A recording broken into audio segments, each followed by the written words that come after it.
특별대담 시간으로 이어가도록 하겠습니다. 언제까지 지수는 박스 안에 갇혀 있을까요? 언제까지 숨고르기 할까요?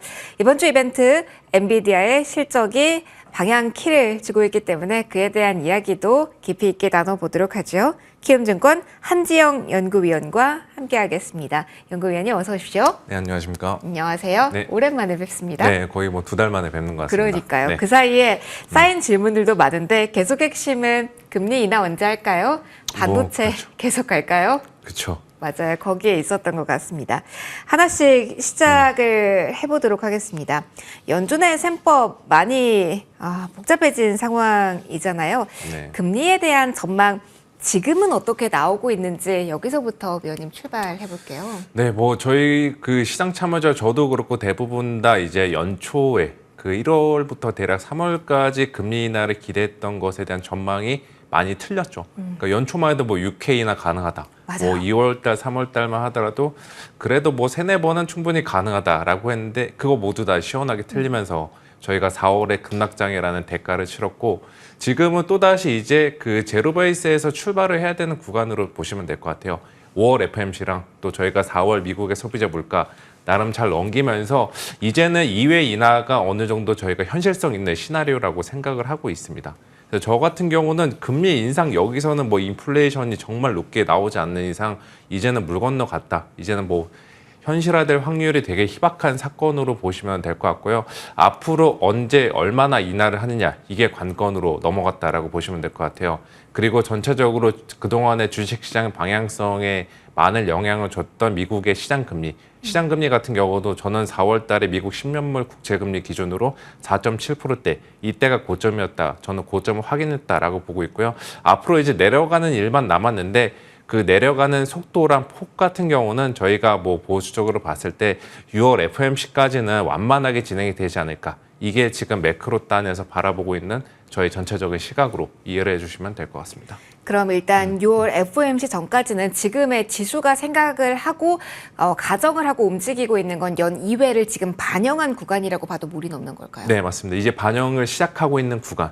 지금 이제 새로운 출발점으로 보시면 될 것 같아요.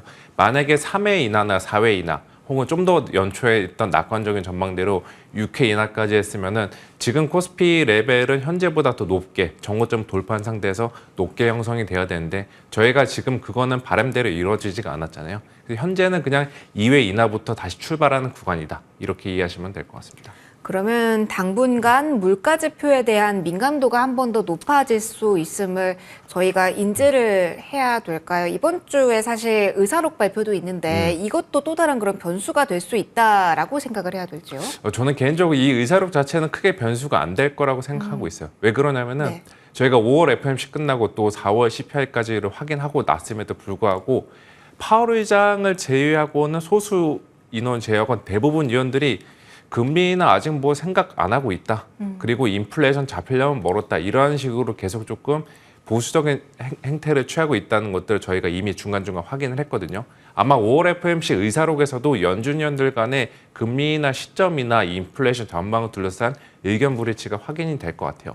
통상적으로 그런 것들이 확인이 되면 시장은 흔들려도 이상치 않은데 이번에는 어느 정도 매를 미리 맞았다라고 보시면 될 것 같아서 이번 주 같은 경우도 매크로에 대한 영향력들은 높기는 하겠지만 저는 그거보다는 기업 실적이나 증시 전반적인 그 고유의 사안들에 대해서 시장이 더 주목하지 않을까 이 생각을 하고 있습니다. 조금 더 방향이 전환되는지 여부는 그럼 6월 FOMC 이후에나 저희가 할 수 있겠네요. 그렇죠. 네. 언제까지 그 매번 인플레이션 확인하고 이거 안 되면 FOMC 확인하자. 이 장세 언제 벗어날지 좀 고민이 되고 되게 좀 푸념이 들 만한 생각들이 나오고 있는데 그런 고민들이 해소되려면 결국에는 금리 인하를 하는 그 시점까지는 가야 된다라고 보고 있습니다. 그래서 빠르면은 저는 9월 달에 금리 인하 충분히 가능하다 이렇게 생각을 하고 있습니다. 그 신호가 나와주는지 네. 계속 좀 저희는 확인을 해야겠네요. 그 전까지는 실적이란 키워드를 말씀해 주셨습니다. 그러면 당분간 저희가 가장 연동해서 보고 영향을 이쪽에서 많이 받을 거니까 봐야지 하는 건 실적이고 기승전 연구위원님, 네. 엔비디아일까요? 그렇죠. 오늘도 아마 제가 뭐 출연하기 전에도 수도 없이 많은 분들이 나와서 얘기를 하셨을 것 같은데 한 달 전부터 했어요. 네, 결국에는 뭐 엔비디아를 지금 다들 목매이고 있는 상태라고 보시면 될 것 같아요. 지난주에 코스피가 고점을 뚫을 법했는데도 못 뚫었던 것도 아무래도 국내 증시에서는 반도체가 우리나라 코스피 전체 시가총액 차지하는 비중이 워낙 크다 보니까 그 가운데 엔비디아라는 대형 이제 병곡 좀 앞두고 있다 보니까 이게 지수의 좀 방향성에 발목을 잡는 형국이 되었는데 그 발목을 과연 잡힌 족쇄를 풀을 수 있을지 그거는 이제 불가피하게 저희가 22일에 발표되는 엔비디아 실적에 어느 정도 달려 있다 이렇게 좀 말씀을 드리고 싶습니다. 결국은 그러면은 전고점을 돌파할 수 있는 키는 엔비디아가 쥐고 있다라는 이야기를 해주신 건데 연구위원님께서는 어느 정도 수준을 바라보고 계세요? 사실 시장은 몇 개 분기 연속으로 서프라이즈를 보여왔잖아요. 그러니까 어느 정도가 서프라이즈로 보시는지도 궁금하고 좋은 거 말고 그냥 위원님께서 보시는 서프라이즈인지도 궁금해요. 지금 시장의 컨센서스 저희가 보통 서프라이즈라고 하면은 실제 발표된 실적이 컨센서스보다 높게 나오면 서프라이즈잖아요. 이번엔 안 그럴 것 같습니다. 이미 말씀하셨던 대로 몇 개 분기 연속 서프라이즈 내다 보니까 이 컨센보다 저희가 마음속의 컨센서스라고 하죠. 월스트리트에서는 월스트리트 컨센, 뭐 여의도 컨센 이러한 식으로 마음속의 컨센 자체가 높아져 있기 때문에 저는 이번에 컨센서스를 상회한다고 하더라도 단기적으로는 시장에서도 주가 흔들림이 있을 것 같아요. 그런데 대신 그런 컨센서스 상회했을 때 주가 흔들림은 그동안에 엔비디아를 비중 확대를 하지 못했던 혹은 이제 진입을 하려고 마음을 먹었던 투자자들에게는 그 괜찮은 진입 기회가 될 수 있다라고 보고 있습니다. 만약에 안 좋다고 하더라도요? 실망감이. 컨센보다 안 좋게 나오면 저희가 뭐 한 주 정도는 고생을 할 텐데 그래도 이게 어느 그 시장의 기대감에 조정해서 기인한 주가 급락이지 엔비디아 실적이 뭐 꺾이고 피크아웃하고 더 나아가서 AI 산업 자체가 이제는 위축 단계에 들어섰다.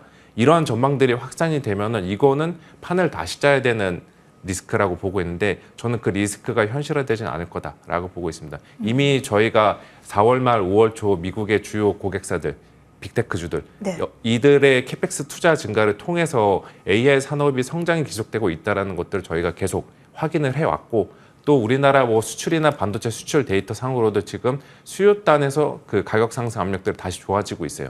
이 내용들을 종합해 보면은 이번에 엔비디아가 컨센서스를 행여나 그러면 안 되겠지만 하회에서 주가가 급락을 한다고 하더라도 이게 증시의 방향성을 완전히 부러뜨리진 않을 거다. 그냥 기대감에 조정해서 기인한 주가 급락일 거다. 저는 이렇게 좀 베팅을 하고 싶습니다. 연구위원님께서 그렇게 보시는 이유가 AI 관련된 캐펙스 투자에 대해서 계속 빅테크들이 계속 긍정적인 메시지를 줬다라는 가정도 포함이 될까요? 그렇죠. 메시지를 줬고 그 메시지 플러스 실행으로 옮기고 있으니까 거기에서 우리가 증시는 결국에는 실제 숫자들이 얼마나 찍히는지 이게 찍히는 지속성이 얼마나 되는지 이게 주도주로서의 지위를 유지할 수 있는 지속성과 관련이 되어 있거든요.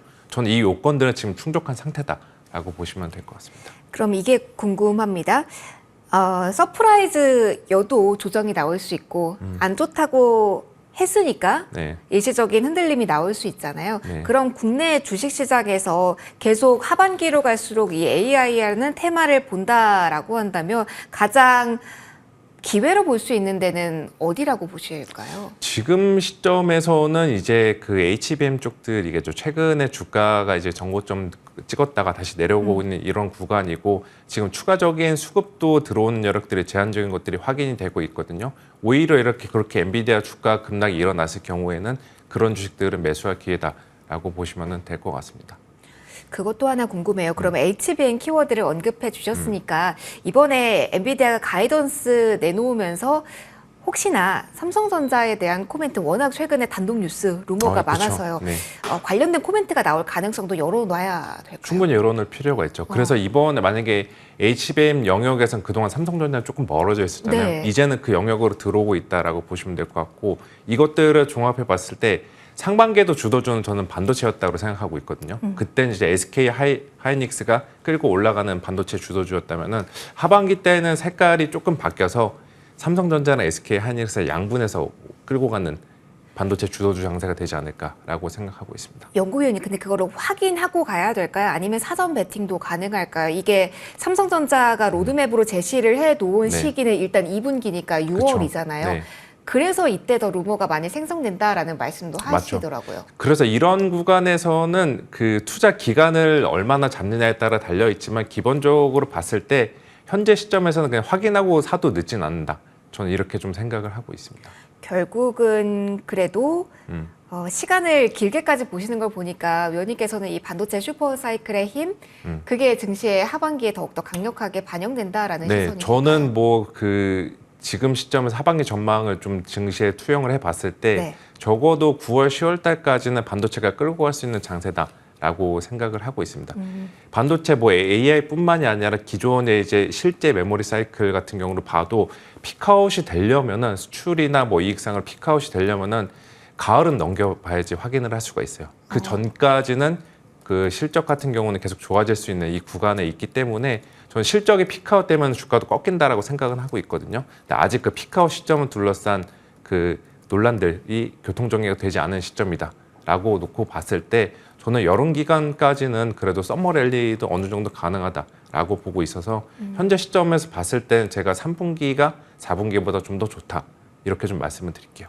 그럼 호실적의 힘을 가지고 썸머랠리의 주인공으로 반도체를 꼽아주신 건데 다른 호실적 주도 마찬가지일까요? 네, 맞습니다. 그래서 그 주도 업종과 저는 주도 테마는 구별해서 봐야 된다라고 보고 있고 시장을 끌고 가는 주도 업종은 반도체가 된다라고 미리 말씀을 드릴게요. 네. 그것만 사면 좀 재미가 없잖아요. 네, 저희가 중간중간 이제 단기로도 공략을 해야 되고 한 달이나 일주일 단위로도 공략을 해야 되는데 그때 공략할 만한 테마 쪽은 저는 여전히 기업 밸류업 쪽이나 아니면 이제 전력기기 쪽들.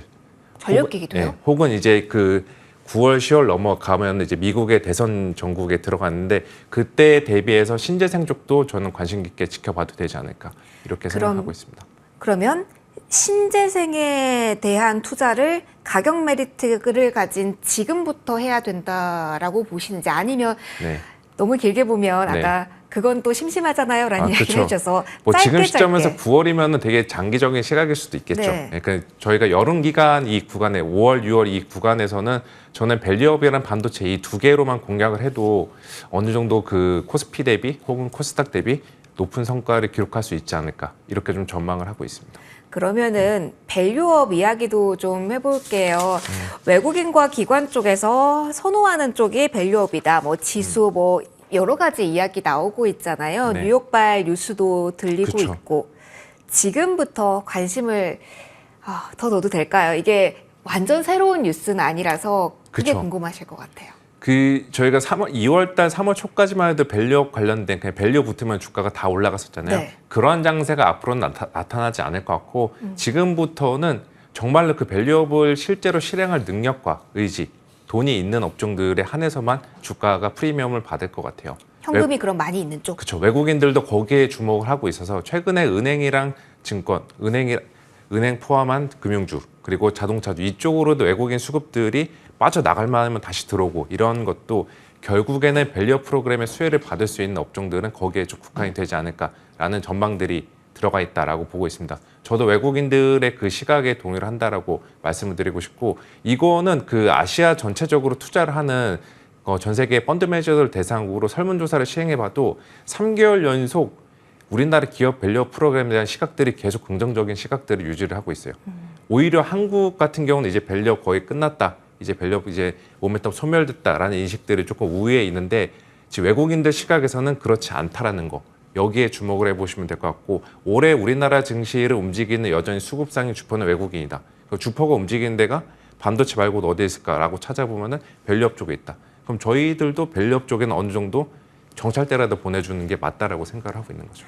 그러면은 외국인 쪽에서 아직까지 더 들어오진 않았다라는 가정도 되나요? 왜냐하면 반도체랑 밸류업이 키를 쥐고 있다라 말씀을 해주셨는데 아마 엔비디아 전후로 해서 한 번 더 타이밍을 네. 노려봐야지라는 분들 계실 것 같은데 밸류업은 그러면은 이벤트 이후에도 꾸준하게 뉴스가 나오고 있어서 그게 헷갈리더라고요. 더 들어올 수 있다라고 생각하고 있어요. 지금 코스피 전체적으로 금액 봤을 때 지난주 주말 동가 기준으로 보면은 대략 코스피 연초 이후 21조 원을 샀거든요. 네. 이게 역대 세 번째예요. 역대 두 번째가 23조 원대 중후반인데 저는 그 정도는 깰 수 있다라고 생각하고 있습니다. 그럼 쉽게 말해서 지금 5월 현재부터 12월 말까지 외국인들 추가 여력은 2조 이상이 된다라고 보고 있고 그 2조 이상의 자금의 상당 부분은 반도체랑 밸류업 쪽으로 몰려가지 않을까 이렇게 생각을 하고 있습니다. 이것만 짧게 하나 질문을 드리고 싶어요. 공매도 관련 이야기를 먼저 사전에 요청드리진 않았는데 예. 밸류업 이야기하다 보니까 6월 중에 공매도 일부 재개한다라는 이야기를 네. 이복현 금감원장께서 하셨습니다. 그러면 이게 수급상으로 미칠 영향에 대해서도 생각을 해봐야 될 것 같아요.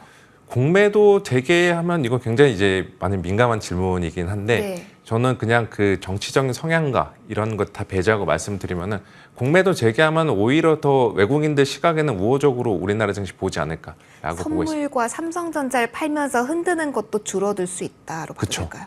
그리고 뭐 일부 공매도 재개한 직후에는 그동안 좀 밸류에이션 부담들이 있었던 뭐 코스피나 다 150 종목 내 일부 종목들은 흔들릴 수 있는데 저희가 지난 몇 년 동안 투자를 할 때 보면은 수급으로 주가가 빠지는 거는 이후에 복원되는 것도 어렵지 않게 나온다라고 생각하시면 될 것 같아요. 그래서 만약에 이제 공매도 재개한다는 뉴스가 전해지고 혹은 실제 재개했을 때 그 중간 그 과정에서 뭐 고밸류 업종들 최근에 시장에 유행했던 종목들 이게 급락한다고 하더라도 이게 그 주식의 근본적인 펀더멘털이나 스토리 이런 것들을 훼손시키지는 않는다라고 생각해서 공매도 재개를 한다고 하더라도 저희가 그 우리나라 증시가 방향성이 풀어질까 저는 그렇게 보지는 않고 있습니다.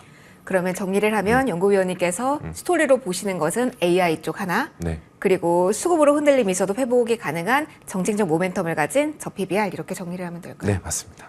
관련된 이야기 이렇게 쭉 담아봤습니다. 다음번에는 2개월의 간격 말고 조금 더 네. 타이트하게 인사를 드릴 네. 수 있으면 좋겠습니다. 오늘 매크로적인 이야기부터 시작을 해봤고요. 엔비디아의 실적 그리고 저밸류 관련주에 대한 이야기까지 골고루 담아봤습니다. 투자 전략에 참고해 보시고요. 여기서 인사드리도록 하겠습니다. 지금까지 키움증권 한지영 연구위원과 함께했습니다. 고맙습니다.